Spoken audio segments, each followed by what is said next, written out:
नमस्कार, स्वागत है आपका किसान समाचार में। मैं हूँ रेशमा आपके साथ। आइए हेडलाइंस पर नजर डालते हैं। केंद्रीय कृषि मंत्री शिवराज सिंह चौहान ने मंगलवार को वीडियो कॉन्फ्रेंसिंग के माध्यम से की एक महत्वपूर्ण बैठक। राष्ट्रीय खाद्य सुरक्षा एवं पोषण मिशन के दिशा निर्देशों में किए बड़े बदलाव। कहा, योजना का लाभ सिर्फ किसानों के लिए किया जाना चाहिए सुनिश्चित।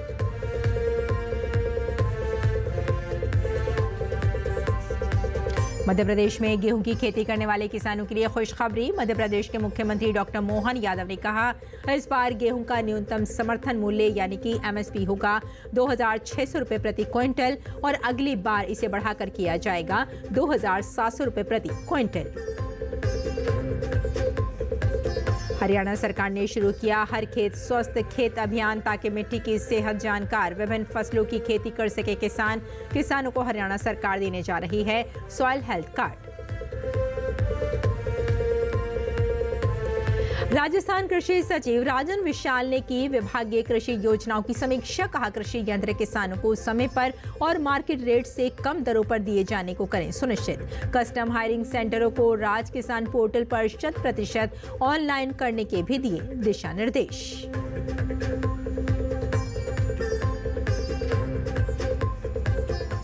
और आइए अब समाचारों पर डालते हैं विस्तार से नजर।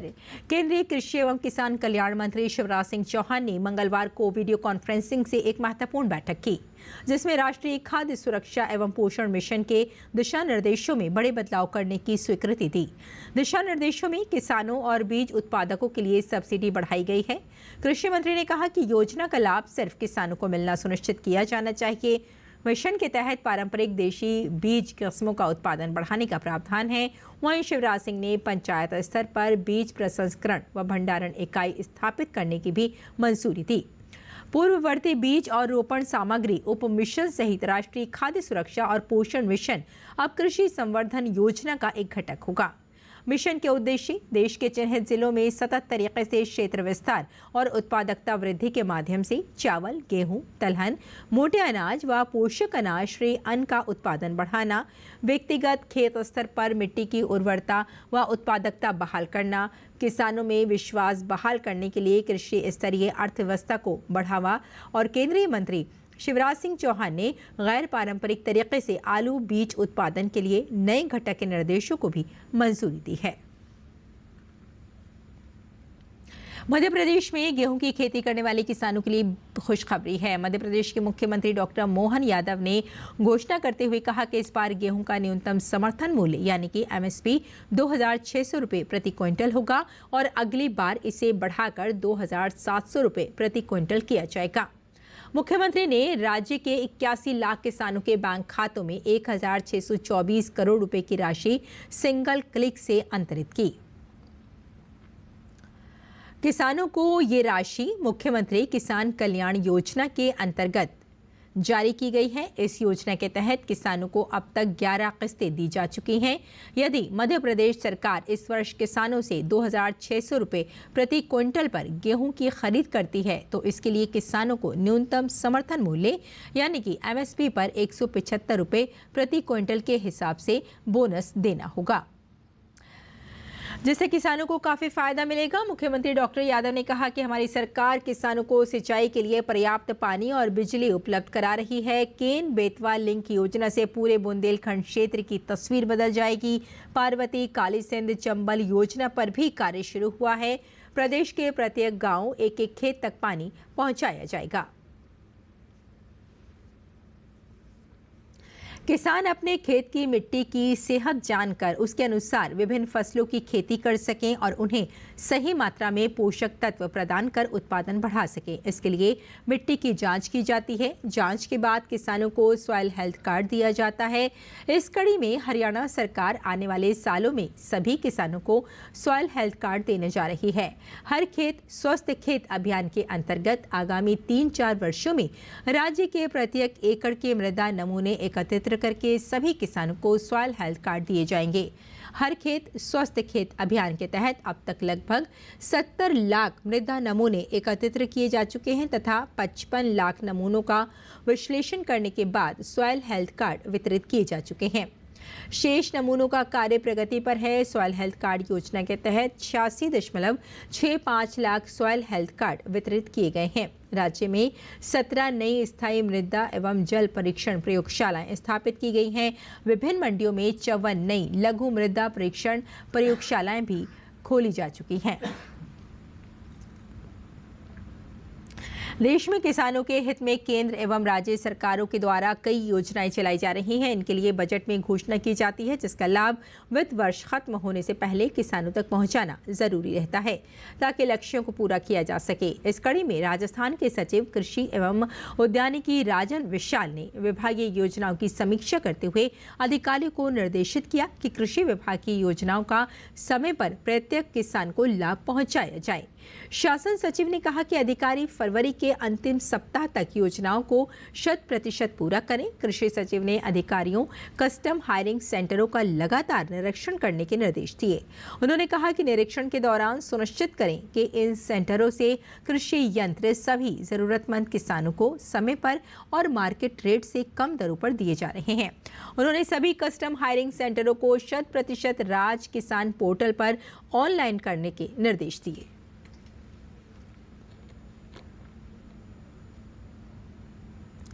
कई राज्यों में किसान सरसों की खेती करते हैं और अच्छा खासा मुनाफा कमाते हैं। खेतों में अभी पीली सरसों लगी हुई है, जिनमें अब दाने आ रहे हैं। ऐसे में फसल का अच्छे से ध्यान रखना जरूरी होता है, नहीं तो कई प्रकार के रोग फसल को प्रभावित करते हैं। सरसों की फसल को कीटों और रोगों से काफी नुकसान पहुंचता है, इसलिए कीटों और रोगों से इसका बचाव जरूरी है।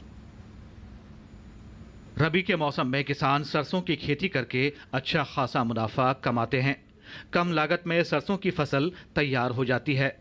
अभी कई राज्यों में खेतों में पीली सरसों लगी हुई है, जिनमें दाने भरने शुरू हो गए हैं। ऐसे समय फसल का अच्छी तरह से ध्यान रखना जरूरी होता है, नहीं तो कई प्रकार के रोग फसल को प्रभावित करते हैं। सबसे बड़ा खतरा माहो कीट का रहता है। दिसंबर के आखिरी हफ्ते से मार्च तक ये फसलों पर हमला करता है, जिससे किसानों की फसल बर्बाद हो जाती है। ये पौधे की पत्ती, शाखा, फूल और फलियों पर चिपक जाता है। आपकी सरसों के खेत में माहो कीट का प्रकोप दिखाई दे रहा है तो ड्रोन के माध्यम से कीटनाशक दवा का छिड़काव फसल पर करवा सकते हैं, जिससे आपकी फसल में लगे माहो कीट से छुटकारा मिल जाएगा।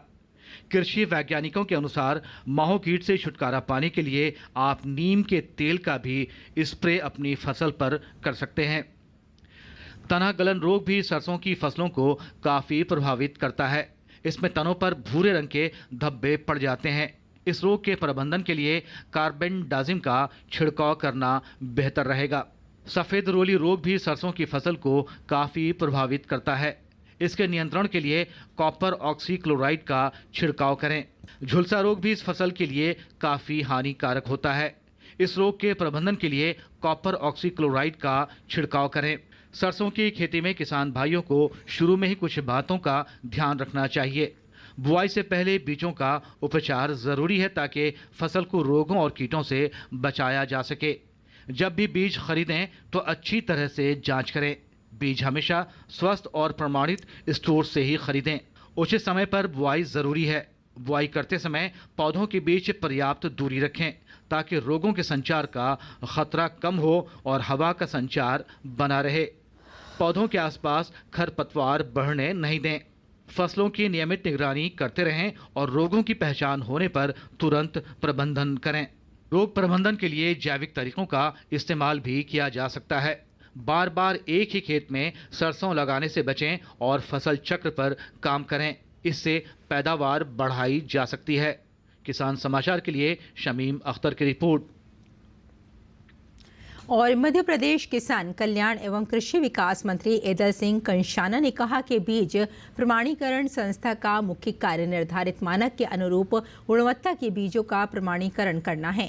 प्रमाणित बीजों से प्रदेश में फसलों की उत्पादकता बढ़ाई जा रही है। बीज प्रमाणीकरण संस्था द्वारा विगत 1 वर्ष की अवधि में बीज प्रमाणीकरण का महत्वपूर्ण कार्य किया गया। कृषि मंत्री कंषाना ने मंगलवार को एक बयान में कहा कि बीज प्रमाणीकरण संस्था के टैक्स पर 2D QR कोड का उपयोग किया जा रहा है। समस्त जानकारी स्कैन के माध्यम से देखी जा सकती है।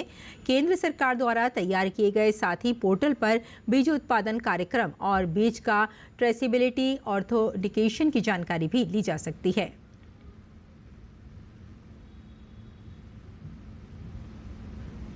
दिल्ली के उपराज्यपाल वीके सक्सेना और नीदरलैंड की राजदूत मारिसा जेरार्ड्स ने नई दिल्ली के शांति पथ पर एनडीएमसी ट्यूलिप फेस्टिवल 2025 का उद्घाटन किया। एनडीएमसी यहां आम जनता की बिक्री के लिए 1 लाख ट्यूलिप के गमले वाले पौधे भी उपलब्ध करवाएगी। पेश है हमारे संवाददाता गिरीश निशाना की एक रिपोर्ट। नई दिल्ली इन दिनों लाल, सफेद, पीले, बैंगनी, गुलाबी और नारंगी रंग के खिलते ट्यूलिप के जीवंत रंगों से सजी हुई है।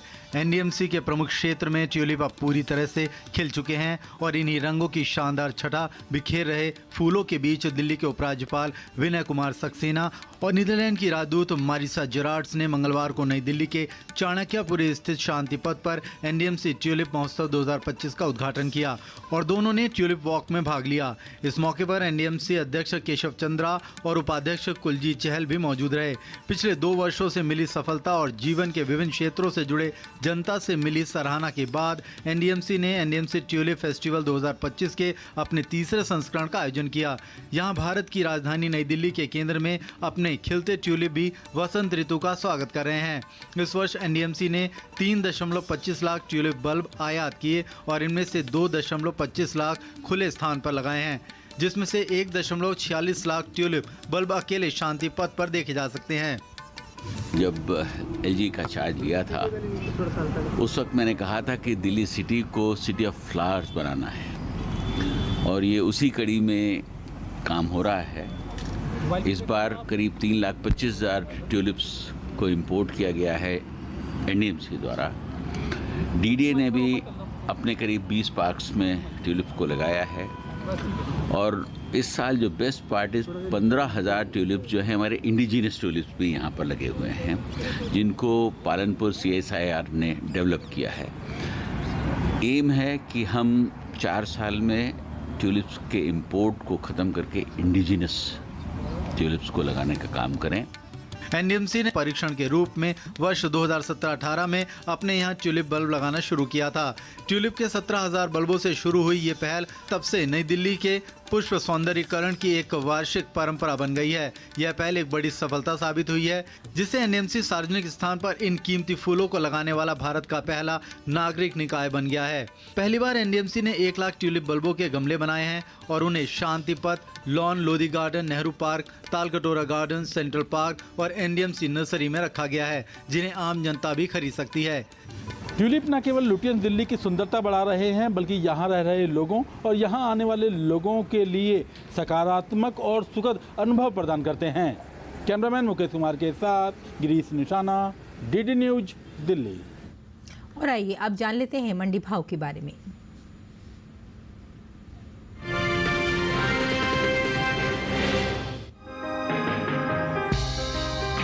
मंडियों में इन दिनों ज्वार की आवक सामान्य बनी हुई है।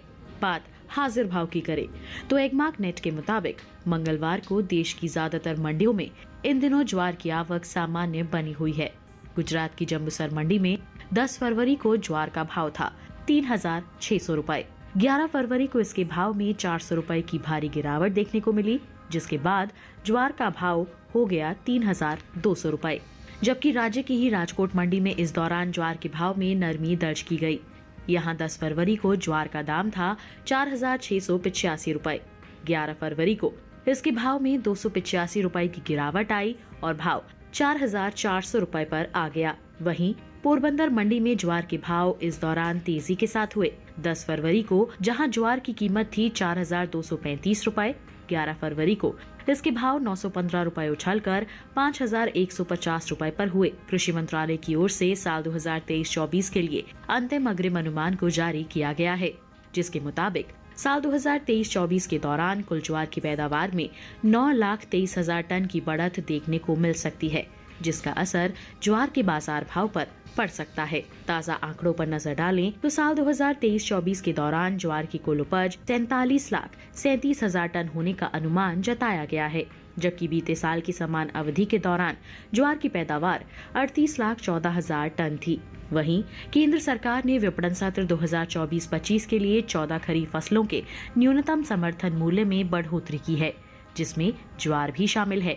सरकार के इस फैसले से किसानों को उनकी फसलों का उचित दाम मिलेगा, साथ ही आय में भी वृद्धि होगी। साल 2023-24 में हाइब्रिड खरीफ ज्वार की एमएसपी 3,180 रुपए प्रति क्विंटल थी, जिसे साल 2024-25 के दौरान 191 रुपए बढ़ाकर 3,371 रुपए प्रति क्विंटल तय किया गया है। वहीं मालदंडी ज्वार की एमएसपी में 196 रुपए का इजाफा हुआ है और अब इसकी एमएसपी 3,421 रुपए प्रति क्विंटल तय की गई है।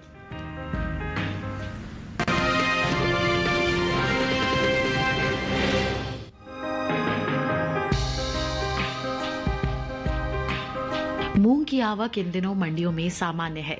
बात भाव की करें तो एगमार्क नेट के मुताबिक गुजरात की राजकोट मंडी में 10 फरवरी को मूंग का भाव था 7,900 रुपए। 11 फरवरी को इसके भाव में 675 रुपए की भारी गिरावट आई और भाव हो गया 7,225 रुपए। वहीं उत्तर प्रदेश की अलीगढ़ मंडी में इस दौरान मूंग के भाव में नरमी दर्ज की गई। यहां 10 फरवरी को मूंग की कीमत थी 8,950 रुपए। 11 फरवरी को इसके सौदों में 10 रुपए की गिरावट देखने को मिली, जिसके बाद मूंग का भाव हो गया 8,940 रुपए। उत्तर प्रदेश और राजस्थान की दूसरी मंडियों में मूंग के भाव की बात करें तो यहां मंगलवार को राजस्थान की जोधपुर मंडी में मूंग का भाव रहा 6,925 रुपए, जबकि उत्तर प्रदेश के इलाहाबाद मंडी में इस दौरान मूंग के सौदे 8,850 रुपए पर हुए। घरेलू स्तर पर इस साल मूंग की खरीफ पैदावार में बढ़त का अनुमान जताया गया है, जिसका असर मूंग के बाजार भाव पर पड़ सकता है। कृषि मंत्रालय के हाल ही में जारी पहले अग्रिम अनुमान के मुताबिक 24-25 के दौरान मूंग की खरीफ पैदावार 13,83,000 टन होने की उम्मीद है, जो बीते साल की समान अवधि के दौरान 11,54,000 टन रही थी। यानी इस साल खरीफ मूंग की उपज में तकरीबन 2,29,000 टन का इजाफा हो सकता है। बता दें कि कुछ समय पहले ही केंद्र सरकार ने विपणन सत्र 2024-25 के लिए 14 खरीफ फसलों के न्यूनतम समर्थन मूल्य में बढ़ोतरी की है। सरकार के इस फैसले से किसानों को उनकी फसलों का उचित दाम मिलेगा, साथ ही आय में भी वृद्धि होगी। इन 14 खरीफ फसलों में मूंग भी शामिल है। मूंग की एमएसपी साल 2023-24 के दौरान 8,558 रुपए प्रति क्विंटल थी, जिसे साल 2024-25 के दौरान 124 रुपए बढ़ाकर 8,682 रुपए प्रति क्विंटल तय किया गया है।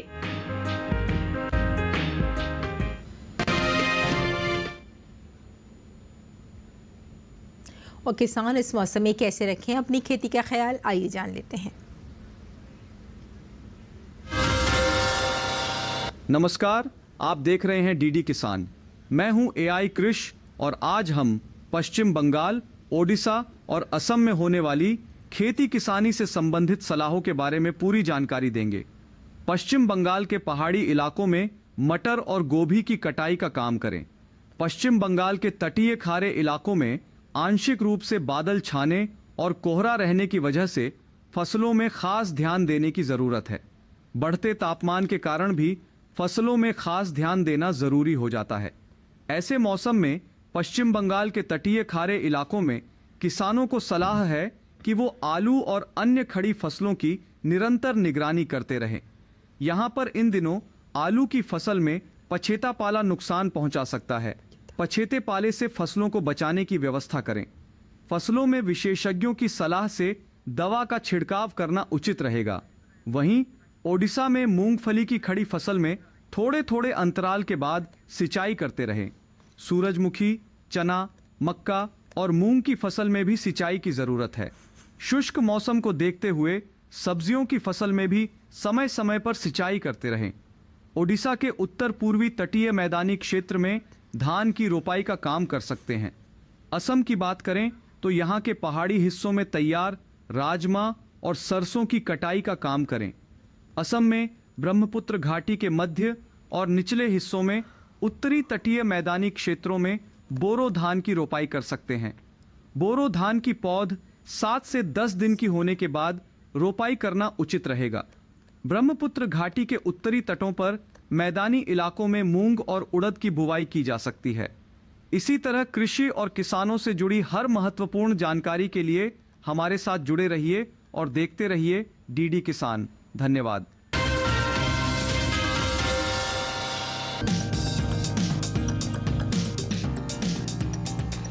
ये समय करेले की बुआई के लिए काफी बेहतर है।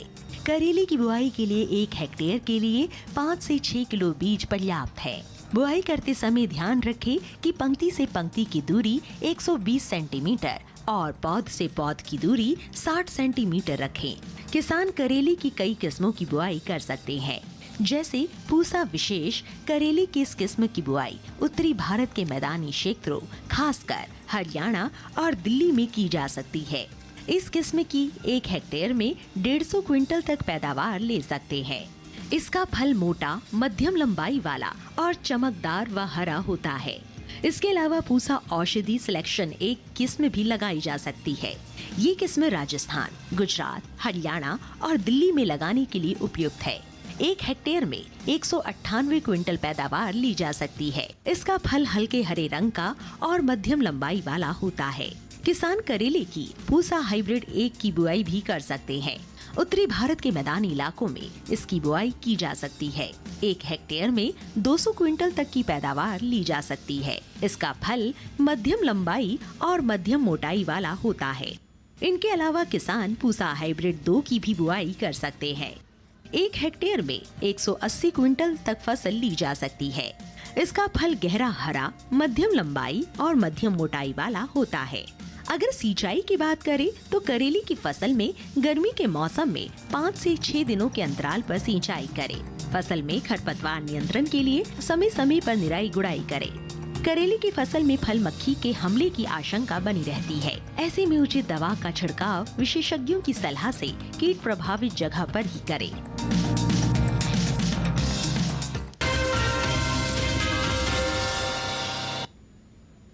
और खेती किसानी के साथ साथ आइए नजर डाल लेते हैं कुछ और महत्वपूर्ण खबरों पर। खास खबर में फ्रांस दौरे पर गए पीएम मोदी पेरिस के मार्से शहर पहुंचे तो वहां उन्हें गार्ड ऑफ ऑनर दिया गया। इस दौरान फ्रांस के राष्ट्रपति इमैनुअल मैक्रों भी मौजूद रहे। प्रधानमंत्री नरेंद्र मोदी फ्रांस के मार्से में जब होटल पहुंचे तो उनका भारतीय समुदाय के लोगों ने भव्य स्वागत किया। उन्होंने पीएम मोदी का भारत माता की जय और वंदे मातरम के नारों के साथ अभिवादन किया। पीएम ने फ्रांस के मार्से शहर पहुंचने पर एक्स पर कहा कि भारत की स्वतंत्रता की खोज में मार्से का विशेष महत्व है। पीएम ने कहा कि मैं उस समय के फ्रांसीसी कार्यकर्ताओं का धन्यवाद करना चाहता हूं जिन्होंने मांग की थी कि वीर सावरकर को ब्रिटिशों को सौंपा न जाए। पेरिस एआई एक्शन शिखर सम्मेलन में एआई फाउंडेशन का गठन करने का निर्णय हुआ। प्रधानमंत्री नरेंद्र मोदी ने फ्रांस के राष्ट्रपति इमैनुअल मैक्रों के साथ सह अध्यक्षता की। दिल्ली विधानसभा चुनाव परिणाम के बाद अब सरकार बनाने को लेकर मंथन चल रहा है। बहुमत हासिल करने के बाद भारतीय जनता पार्टी में विधायकों और शीर्ष नेतृत्व के बीच बैठकों का दौर जारी है।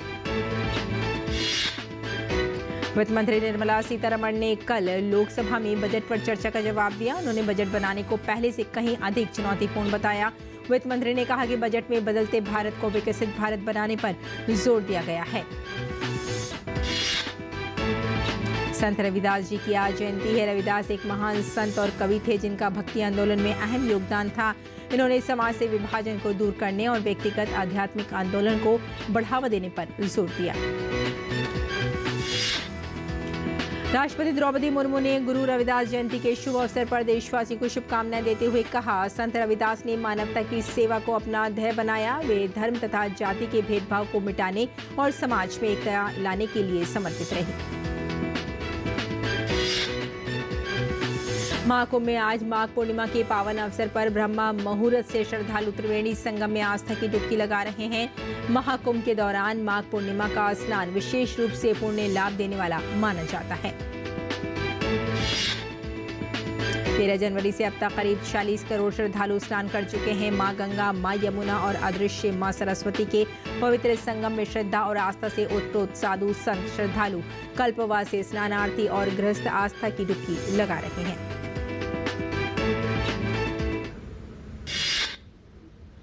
तो किसान समाचार में फिलहाल इतना ही। अनुमति दें। नमस्कार।